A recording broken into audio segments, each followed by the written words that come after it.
किसान की समझदार बेटी। एक गरीब किसान अपनी बेटी के साथ झोंपड़ी में रहता था। उसके पास खेती करने के लिए थोड़ी सी जमीन थी। फसल बेचकर थोड़े रुपए ही मिलते थे। उनसे 2 समय का खाना भी नहीं खा पाते थे। एक दिन वह राजा के पास अपनी समस्या लेकर गया। राजा बहुत दयालु था। उसने किसान को खेती करने के लिए अपनी जमीन में से थोड़ी सी जमीन दे दी। राजा ने कहा, यह जमीन तो हमारी रहेगी, परंतु इस पर उगने वाली फसल तुम्हारी होगी। किसान बहुत खुश हुआ और राजा को धन्यवाद देकर अपने गांव लौट आया। एक दिन वह खेत की जुताई कर रहा था, तभी उसका हल एक कठोर चीज से जा टकराया। उसने खोदकर देखा तो उसे सोने की एक ओखली मिली। किसान बहुत ईमानदार था। उसने अपनी बेटी से कहा कि हमें यह ओखली राजा के खेत से मिली है। जिसकी जमीन है उसी की यह ओखली भी है, इसलिए हमें यह ओखली राजा को लौटा देनी चाहिए।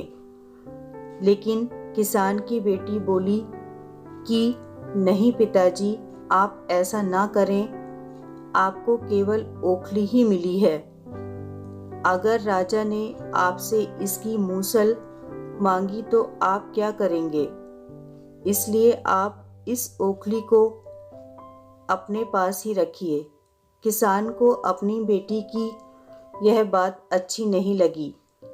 यह राजा के पास ओखली लेकर जा पहुंचा।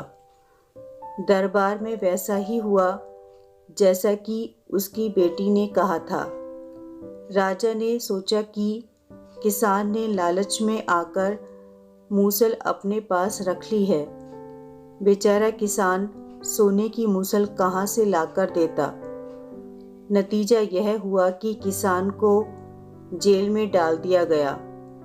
भोले किसान को ऐसी गलती की सजा मिली जो उसने की ही नहीं थी।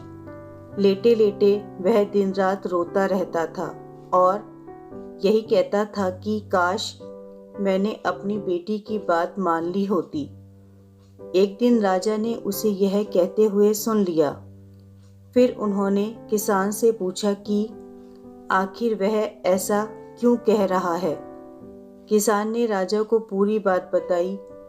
यह सुनकर राजा को अपनी गलती का एहसास हुआ और किसान को फौरन छोड़ दिया गया। उसकी बेटी को राजा ने अपने दरबार में बुलाया। उससे बातें करने के बाद राजा को पता चला कि वह बहुत ही बुद्धिमान है और उसे मंत्री बना दिया। उन्हें रहने के लिए घर और सारी सुख सुविधाएं भी दी। इसके बाद से किसान और उसकी बेटी हमेशा सुख से रहे। अंत में जीत सच्चाई की ही हुई।